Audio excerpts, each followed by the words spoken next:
你问我爱你有多深，我爱你有几分？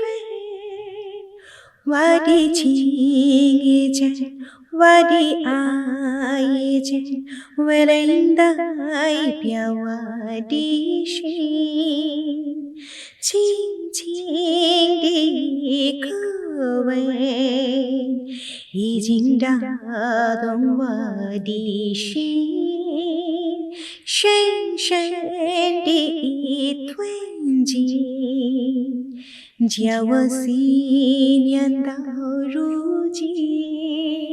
আমি ভাষা কিছু বুঝি না, কিন্তু গানটা সুন্দর। গানটা খুব সুন্দর, আর চাইনিজ সুরের ধাঁচগুলো আমাদের সঙ্গে হ্যাঁ, অনেক একটু মেলে। মিল আছে, হ্যাঁ। ছোট স্পেশালি ছোট ওদের শব্দ। লোকগানের সুর কিন্তু হ্যাঁ আমাদের গানের সাথে একদম পারফেক্টলি যায়। হ্যাঁ আমি যতটুকু শুনেছি আরকি। এই গানটার একদমই। মানে কি ছিল? এই গানটার শিরোনাম হচ্ছে the moon represents my heart. এটা চাঁদের বন্দনা, চাঁদের সৌন্দর্য, এটা একদম খুব, রোমান্টিক? হ্যাঁ এটা খুব ধ্রুপদী একটা প্রেমের গান, ওদের আচ্ছা। দেশে সম্ভবত 70 দশকের গান। ওকে, এই গানটা সাদা কালো একটা চিত্রায়ন পাওয়া যায় ওকে, ইউটিউবে। ওকে।